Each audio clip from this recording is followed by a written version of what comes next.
Hi everyone, welcome back to my channel. I've escaped for about 3 days. I haven't gone far. I've only gone to Great Yarmouth. But it's been very hectic Christmas and New Year, so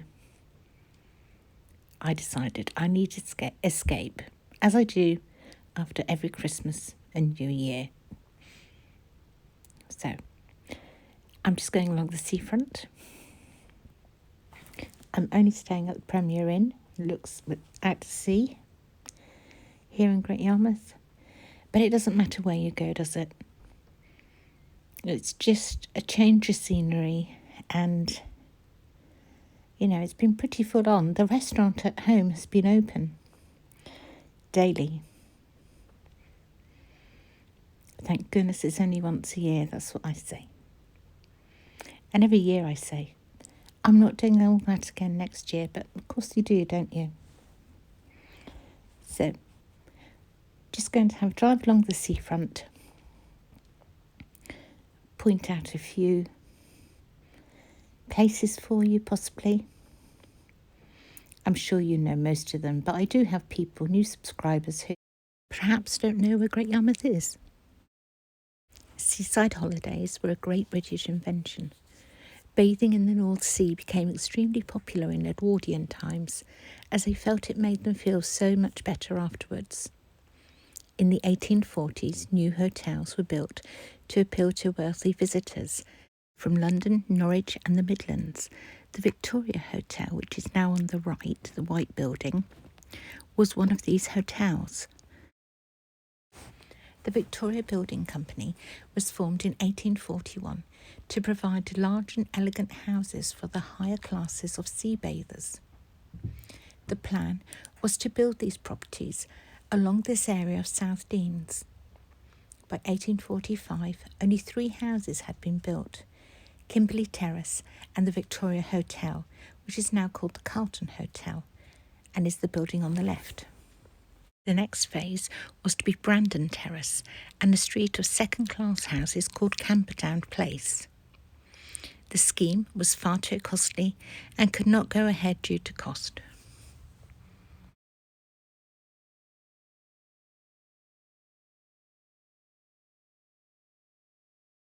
The entrance was to be through Wellington Mews arch, that arch there, which was built in 1846, and the whole estate was going to be called the Victoria Estate.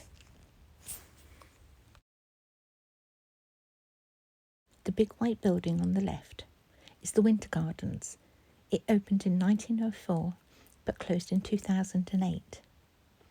It has recently been announced that a £10 million restoration will take place on this last surviving Victorian glasshouse in the UK. I'm filming this in winter, but in summer this road is a hive of activity.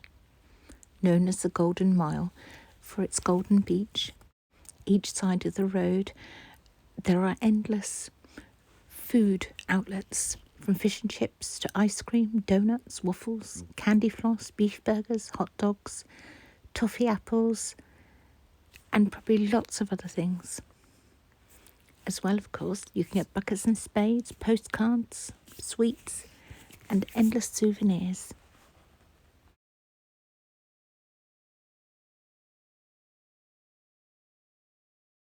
Next, I drive you past the Hippodrome Circus.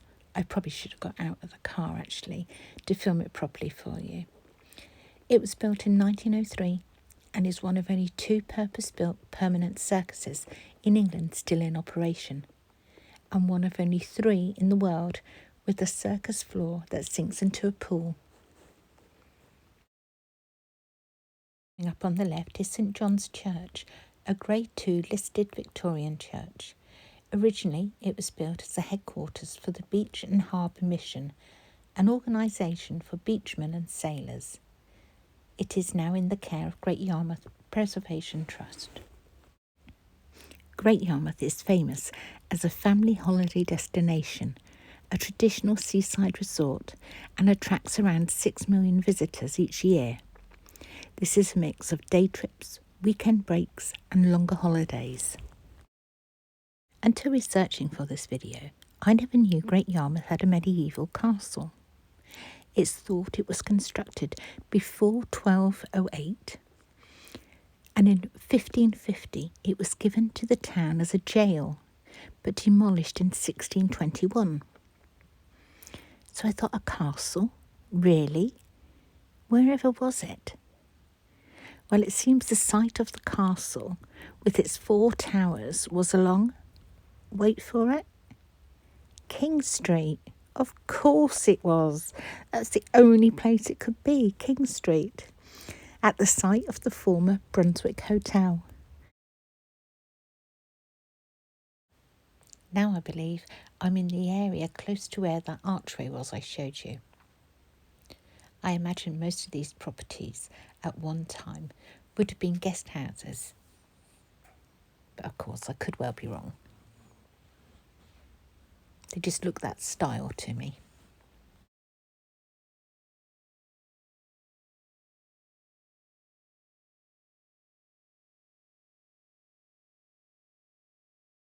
I'm simply taking you along some of the back roads, and then we'll go out onto South Quay and the more industrial area of Great Yarmouth, and along the quay where the ships are, and then up to the power station and the outer harbour.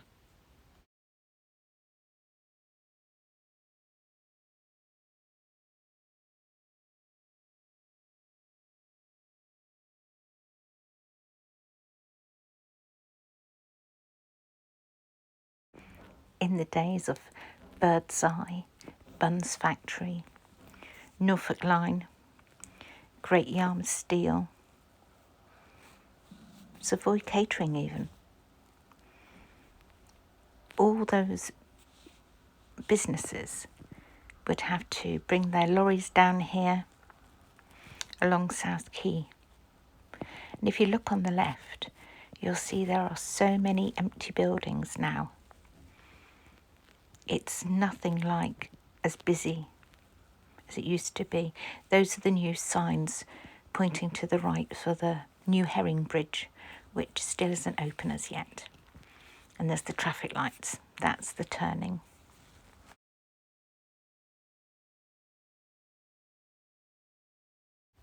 It's not all doom and gloom, though, as there is lots of money presently being spent here in Great Yarmouth. The Winter Gardens are having their £10 million restoration. The Royal Hotel's just sold for £1.3 million, and presently a large campus is being built along the South Denes Peninsula for the wind farm industry.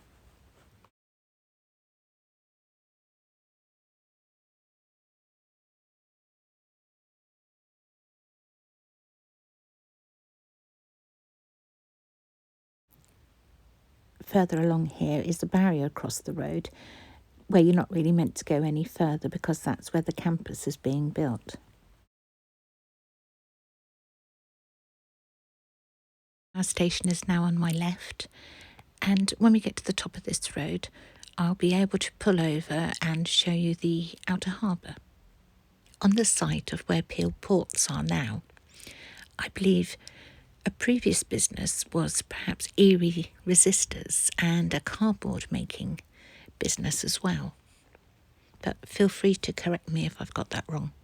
When there are so many different changes over the years with businesses, it's hard to keep up with which business was where.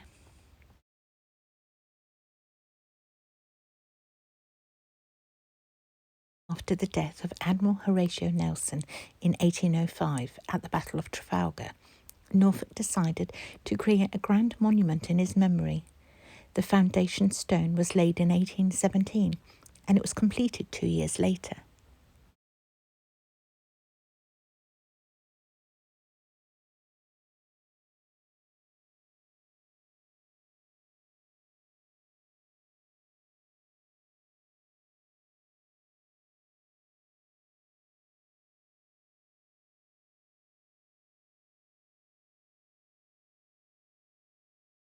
Look at the sheriff's car on the left. It says San Diego Department on it. Do you think that's genuine, or what do you think that is? Looks great. On the right is the Premier Inn, where I'm going to be staying for the next 3 days. and sitting beside that is the pleasure beach and the roller coaster. In March 1909, Great Yarmouth Pleasure Beach opened. The Seafront amusement park was the brainwave of C.B. Cochrane. He went on to be a famous theatre manager and was closely associated with Noel Coward. The original Pleasure Beach consisted of a scenic railway and not a lot else. In 1914, the park closed due to the war.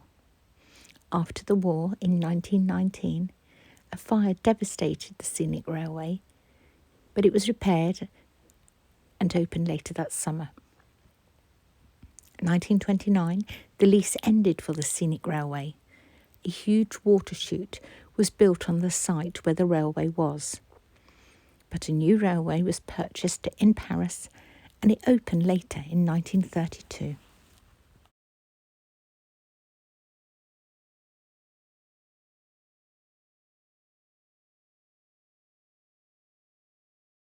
You can just see the Atlantis Tower, or the Tower Complex as it's now named, on the left. In 2021, it was reported that the owners had signed an outrageous loan agreement in 2019 that had left them financially ruined.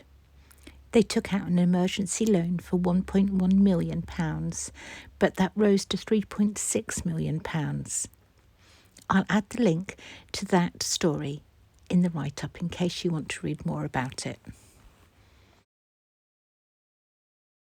Several amusement arcades along on the left-hand side, and they always are the ones lit up the most spectacularly at night time. The brown building just coming up is the Empire, which also has a fascinating history, but I'll have to leave that for another video, I think. The canopies you can see on the right are where the horse and carts wait for their next customers in the summer. The building straight ahead is the Arc Cinema, formerly called the Royalty. Peter J. owns the building as well as owning the Hippodrome Circus. The Royalty was built in 1875 and was first used as an aquarium, but was also later used for summer shows, pantomimes and roller skating. It first started showing films in 1914.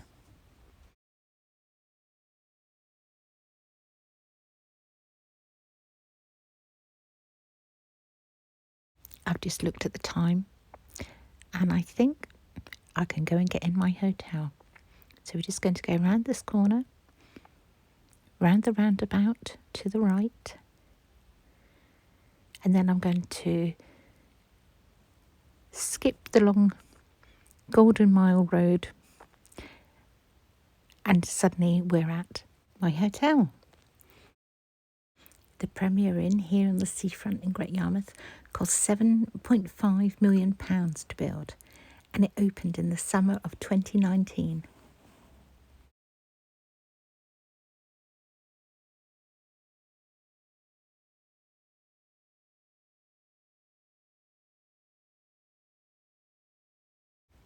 The instant I park, I see a fishing boat, so of course I have to film it. And then a couple of ships on the horizon. And that ship's actually got its anchor down. And the outer harbour. Doesn't seem to be much happening there today. Huge pile of scrap ready to be collected, or it's just been unloaded. I imagine it's waiting to be collected. And the fishing boat again. And a better view of the power station. So now I'm inside. I've just checked in.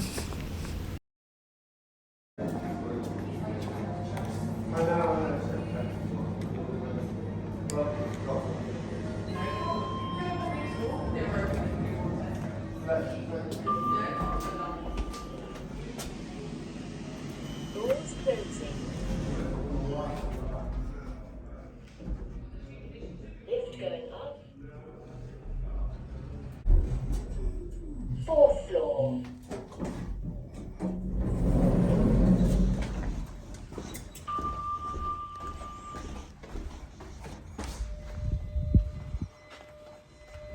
From here you can see that both leaves of the bascule bridge are up in the upright position. Fantastic view from here. Nelson's Monument again.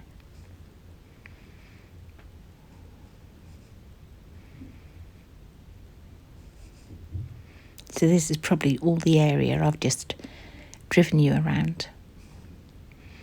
Even Laken's Brewery there, those buildings at the front, cream at the bottom and the red bricks on top. So let's walk down the corridor to my room. As far as I'm aware, apart from myself, there's only one other room occupied on this floor.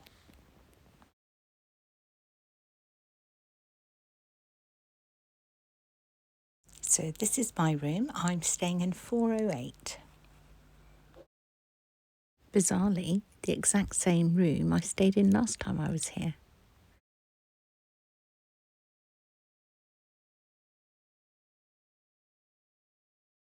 I'm just trying to put the card in the light switch to put the lights on. Tricky when you're not facing that way and you're trying to look at what the camera's pointing at. Anyway, this is my room, a Premier Plus room.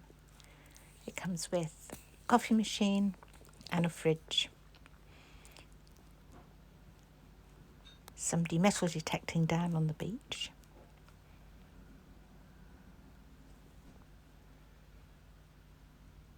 And I have the most fabulous 180-degree view.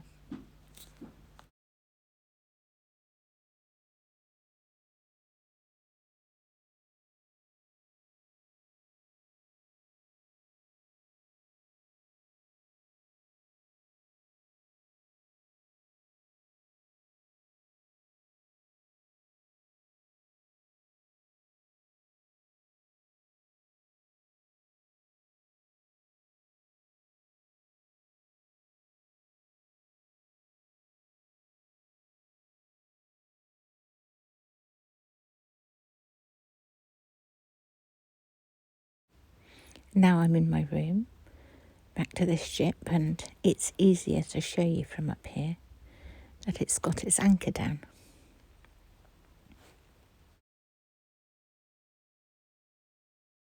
The sailing boat again, looks like it's heading off.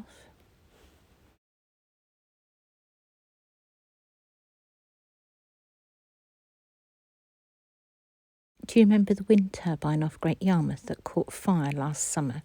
Well, there it is, look, the one that doesn't go round anymore. Loving my view. It's strange weather today. It's quite hazy over in the distance, as though it's raining out on the horizon. And I don't know why, but sometimes I can focus through these windows and another time I can't. So what that's all about, I really don't know. This boat's going out to the wind turbines. That was actually just after 7 o'clock one morning I saw that, I think. This is a very good example of not being able to focus out of the window. No idea why.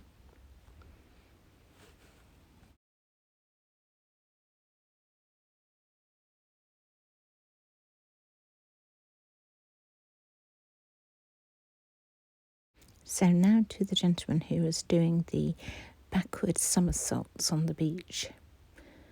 He was recording himself as well and kept going until he got footage that he was happy with. This all happened while I was live, doing a live broadcast on YouTube. I'd just like to say a huge thank you to SW, Bob and Richard M for their continued support with my YouTube memberships. It's very much appreciated. Thank you all. If you've enjoyed today's video, perhaps you could give it a like for me. You can always share any of my videos. And if you haven't already done so, perhaps you'd like to subscribe to my channel. All these things help my channel grow and reach a greater audience. But of course, by just you being here watching, that also helps. So thank you, everybody. This is actually the video you should have been watching on Friday, but with the sound distorted, obviously I had to, take it out from public viewing. And perhaps now you can see why I couldn't just suddenly re-upload it, because there's so much speaking to do in this video. Videos take hours, absolutely hours to make, but I love doing it. Thank you for all the comments you write on my videos and for all the messages you send to me. I'll do my hardest to get a video out for you for Friday, but I still have sciatica, I'm afraid. So what will happen, I really don't know. I was getting better, and now something's snapped in my leg. So I'm back to bed rest. Thank you, everybody. Take care of yourselves. And at some point, I'll be back with a new video for you. Bye for now.